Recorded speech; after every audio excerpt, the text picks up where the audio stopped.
Hi, boys and girls. This is Grandma Sheilla, and our story today is called The Little Grumbler. Well, Tommy, he was sitting in front of the fireplace that was crackling and warm. Sitting beside him, where he had been reading his book, was the family's tabby cat. Over the fire, the tea kettle was whistling, and in the corner of the room, the big clock was ticking out the hours. Tick, tick, tick, tick, back and forth went the pendulum. Well, Tommy, he looked around. His mother was sitting at the table, working hard on her sewing. She was always working, it seemed.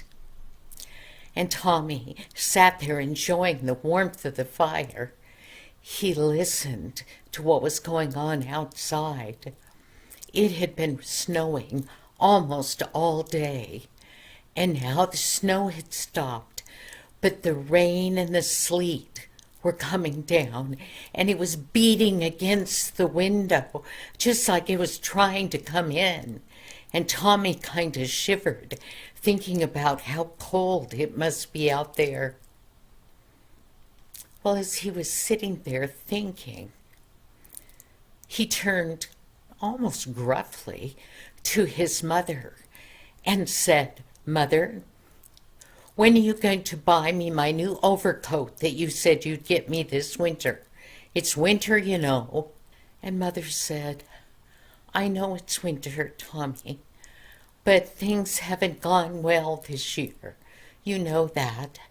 We've lost your father, and there's just not as much money as we would have ordinarily. I don't think that I can possibly get you a new overcoat this year." And Tommy looked at her, and he said, "I never get what I want. I never get to have new things. Not like my cousins and the Thompsons and Mother said, "And what, Tommy?" And he said, "Well, all the things I want." And Mother looked at him sadly, and she said, "Tommy, I get you as much as you and your sister need.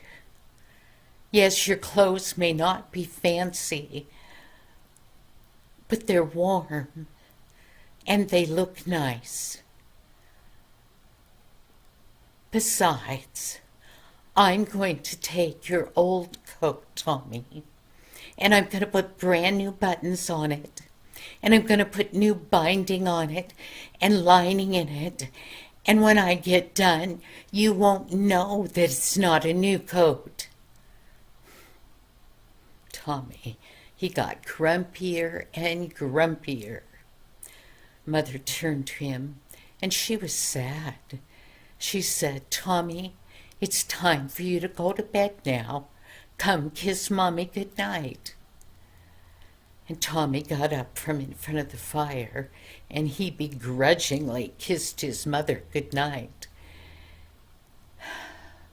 And all the way up the stairs, Mommy could hear him grumbling. She was sad. I mean, she looked around her. They had a warm house. They had plenty of food to eat. They had warm clothes to wear. And it was a loving home. There was no reason to complain. She was sad that her son could complain so. Yes, they were poor. But Tommy even complained, saying, "Why does God make us so poor?" Well, Mother knew that God didn't make them poor. Well, Tommy crawled into his bed, and he was still disgusted.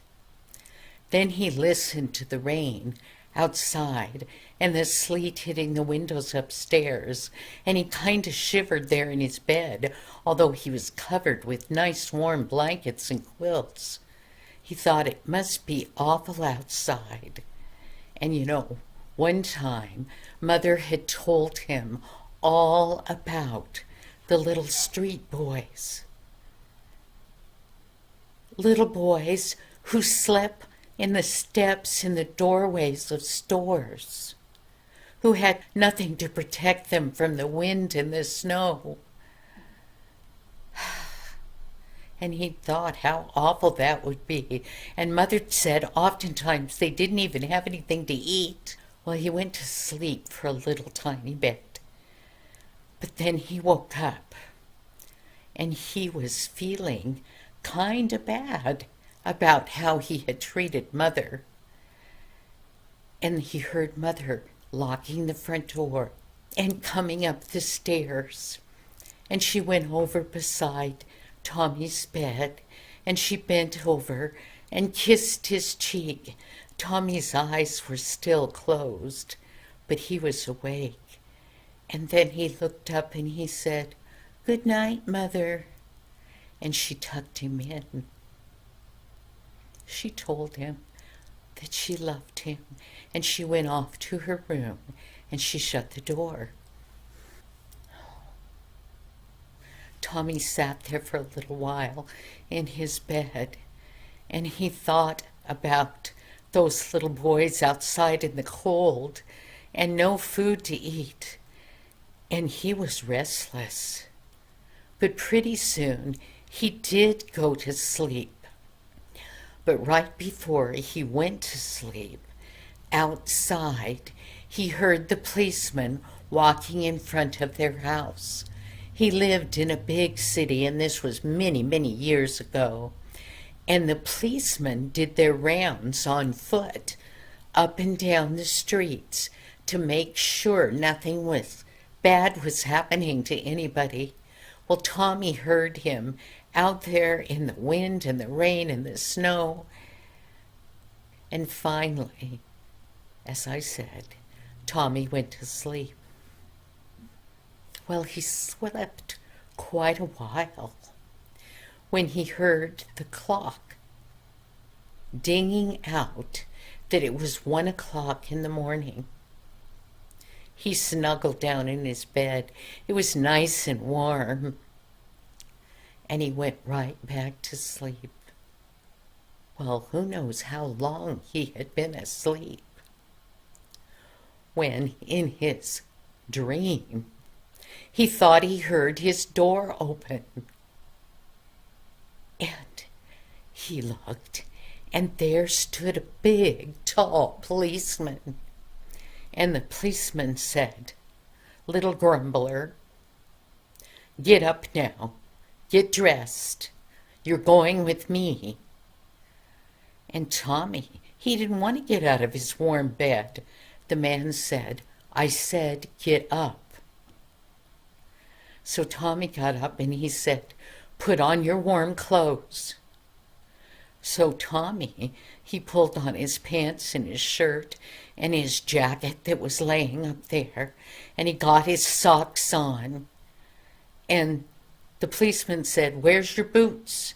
He said, well, I left them downstairs, and now the door is locked. I can't get them."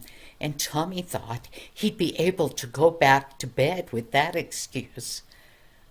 But that policeman, he looked at him sternly and he said, "It doesn't matter.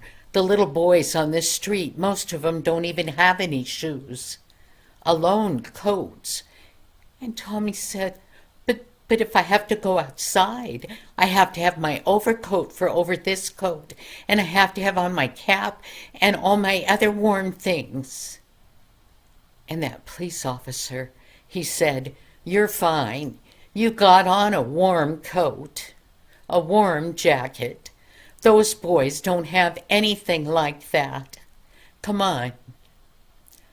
Well, he reached down and he grabbed Tommy's arm, and Tommy didn't dare not go, and they went right down the stairs and out the front door.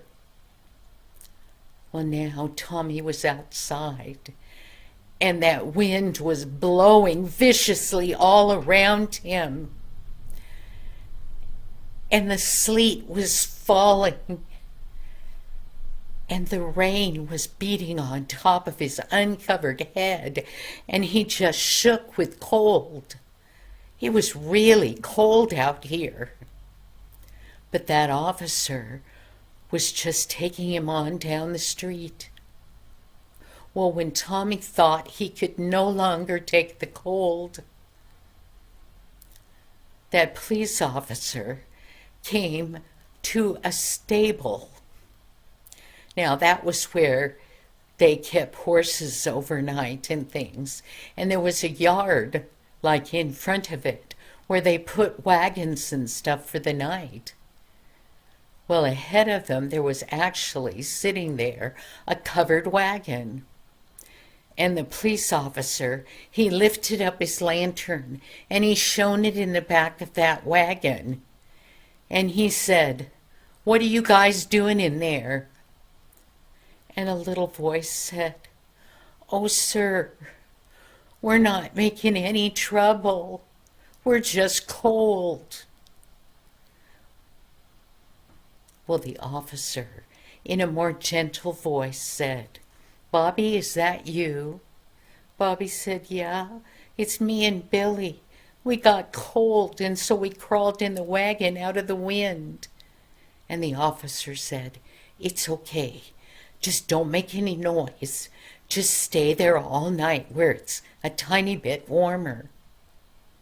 And by the way," and he lifted up Tommy before he could say anything, and he put him in the wagon, he said to those boys, he said, "And keep this fella with you till I come back. Don't let him leave."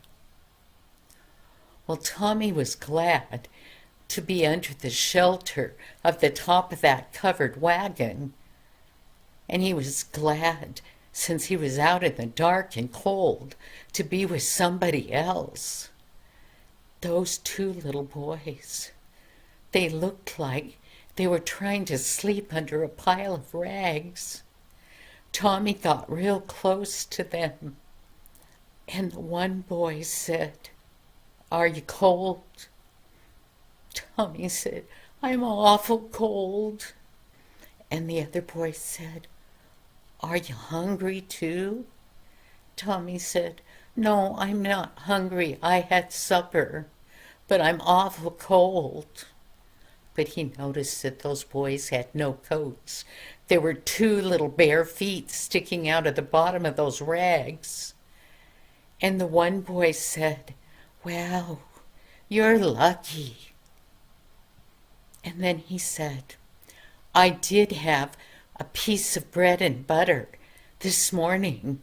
There was a little guy on his way to school, and he was eating a piece of bread and butter, and he saw how hungry I must have looked, and he gave it to me.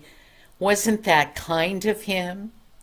And then Billy said, "Well, when I was standing on the corner of the street, a man came by with his horse and was going to run in one of the stores, and he told me he would pay me to hold the horse till he came back. And he gave me a whole penny, and I was able to get a little tiny bit of soup. But I'm hungry again.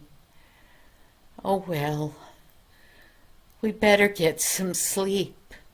At least the rain's not beating on us, and the wind's not blowing on us." Well, pretty soon those two other little boys were sound asleep, and Tommy, he sat there, and he noticed how they shivered with cold in their sleep. And he thought, "This is awful. It's nothing like my house." And then he thought about that new overcoat that he wanted so badly. And he thought, "My other one may not be new, but it keeps me warm."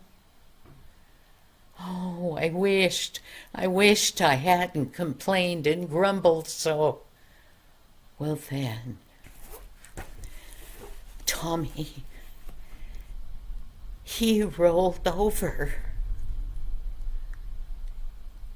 and he noticed he was in his bed and it was warm. And his little sister was standing by the side of his bed telling him, "You need to get up." And it wasn't the voice of that policeman. It was his little sister Lucy. And she laughed at him and she ran down the stairs. Tommy got up and it was nice and warm, and he knelt down by his bed to say his morning prayers. And he thanked God that it had just been a dream. And he thanked him for everything that he gave him every day. The fact that he was warm and the house was clean and comfortable, and that he had food to eat and warm things to wear. And ever after that, Tommy was not a little grumbler anymore. He was a thankful little boy. And you know, this is Thanksgiving weekend. And I think all of us should take a few minutes and thank God for all the good things He's given us. Thank you, boys and girls, and I'll see you next week. Bye-bye.